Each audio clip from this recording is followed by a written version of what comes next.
ನಮಸ್ಕಾರ ವೀಕ್ಷಕರೇ. ದೇಶವನ್ನೇ ಬೆಚ್ಚಿ ಬೀಳಿಸಿದ್ದ ನಾಗ್ಪುರ ಗಲಭೆಯ ದುಷ್ಕರ್ಮಿಗಳಿಗೆ ಫಡ್ನವೀಸ್ ಮುಟ್ಟಿ ನೋಡಿಕೊಳ್ಳೋ ಹಾಗೆ ಹೊಡೆತ ಕೊಟ್ಟಿದ್ದಾರೆ.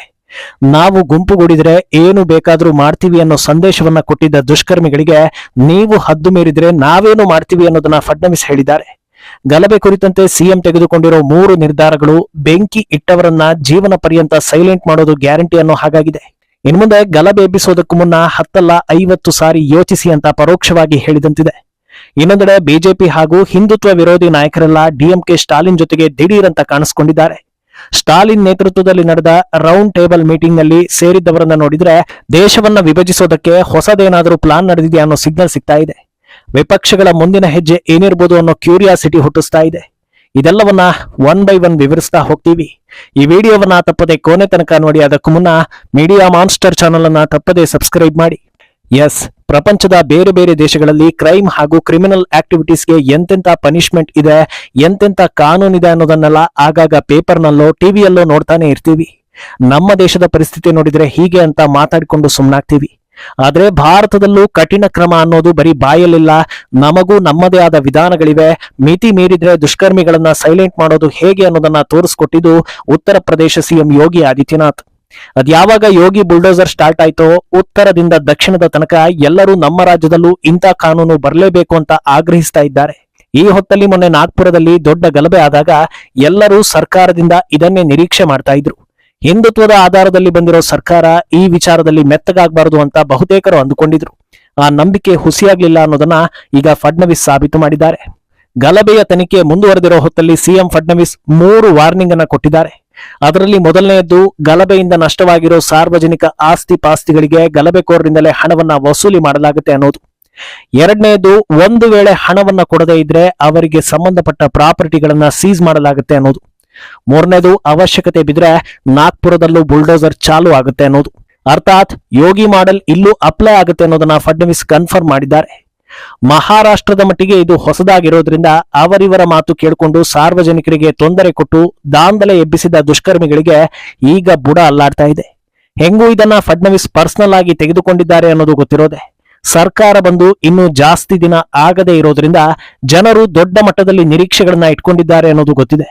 ಈ ಹೊತ್ತಲ್ಲಿ ಜನರ ನಿರೀಕ್ಷೆಗಳನ್ನ ರೀಚ್ ಆಗ್ಬೇಕು ಅನ್ನೋ ಜೋಶ್ ಇರೋದ್ರಿಂದ ಪಕ್ಕಾ ಇದೆಲ್ಲವೂ ಅಪ್ಲೈ ಆಗೇ ಆಗುತ್ತೆ ಅನ್ನೋ ಚರ್ಚೆಗಳು ಶುರುವಾಗಿದೆ.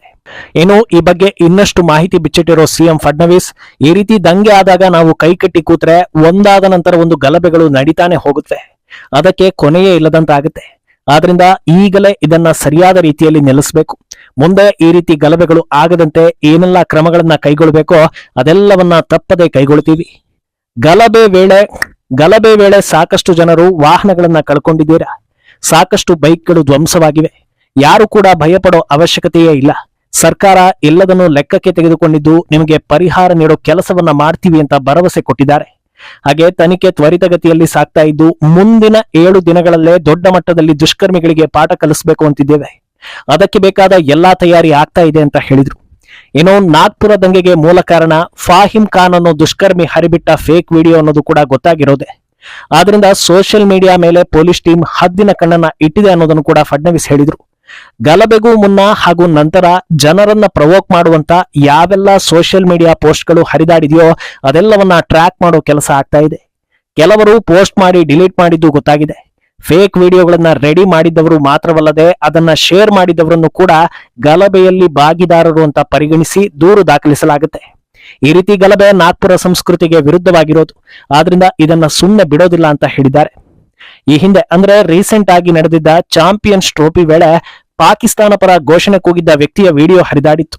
ಕೆಲವೇ ಗಂಟೆಗಳಲ್ಲಿ ಆತನ ಮನೆ ಮೇಲೆ ಫಡ್ನವೀಸ್ ಸರ್ಕಾರ ಬುಲ್ಡೋಸರ್ ಹರಿಸಿ ಧ್ವಂಸಗೈದಿತ್ತು.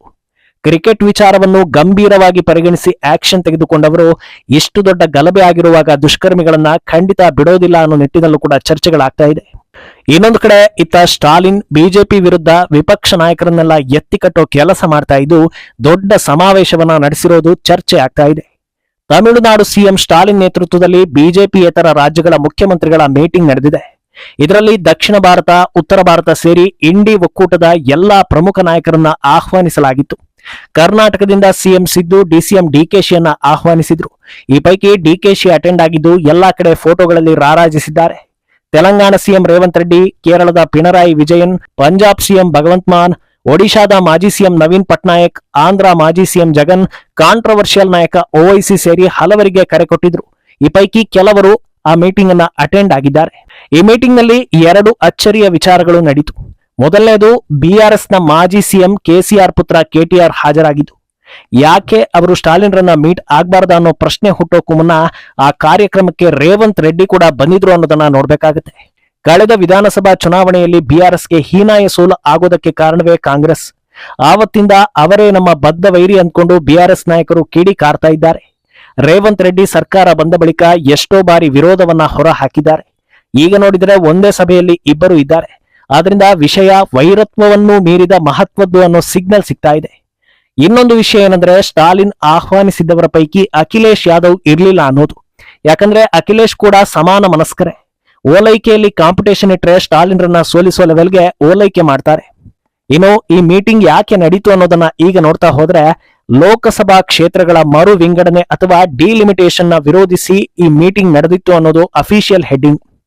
ಮೊದಲ ಬಾರಿಗೆ ಡಿಲಿಮಿಟೇಷನ್ ಹೆಸರು ಕೇಳ್ತಾ ಇದ್ದ ಹಾಗೆ ಸಿಡಿದೆದ್ದಿದ್ದೆ ಈ ಸ್ಟಾಲಿನ್.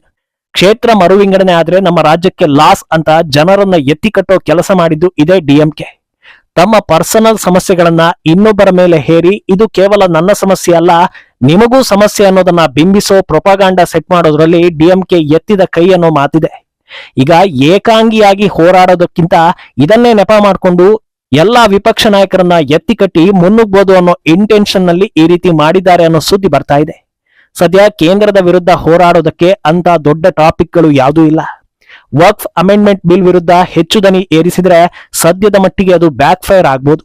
ಆದ್ರಿಂದ ಆ ಬಿಲ್ ಪಾಸ್ ಆಗೋ ಟೈಮ್ನಲ್ಲೇ ಇಂಥದ್ದೊಂದು ಹೋರಾಟ ಮುನ್ನೆಲೆಗೆ ತಂದ್ರೆ ಅಟೆನ್ಷನ್ ಡೈವರ್ಟ್ ಆಗೋದರ ಜೊತೆಗೆ ಒಂದಷ್ಟು ರಾಜಕೀಯ ಲಾಭಗಳು ಇದೆ ಅನ್ನೋ ಲೆಕ್ಕ ಇದ್ದಂತೆ ಕಾಣಿಸ್ತಾ ಇದೆ. ಅಂದಹಾಗೆ ಡಿಲಿಮಿಟೇಷನ್ ಮಾಡಿದ್ರೆ ಕ್ಷೇತ್ರಗಳ ಸಂಖ್ಯೆ ಕಮ್ಮಿ ಆಗೋದಿಲ್ಲ, ಎಷ್ಟಿದೆಯೋ ಅಷ್ಟೇ ಇರುತ್ತೆ, ಸುಳ್ಳು ಸುದ್ದಿಗಳನ್ನ ಹರಡಿಸಬೇಡಿ ಅಂತ ಖುದ್ದು ಅಮಿತ್ ಶಾ ಕ್ಲಾರಿಟಿ ಕೊಟ್ಟಿದ್ದಾರೆ.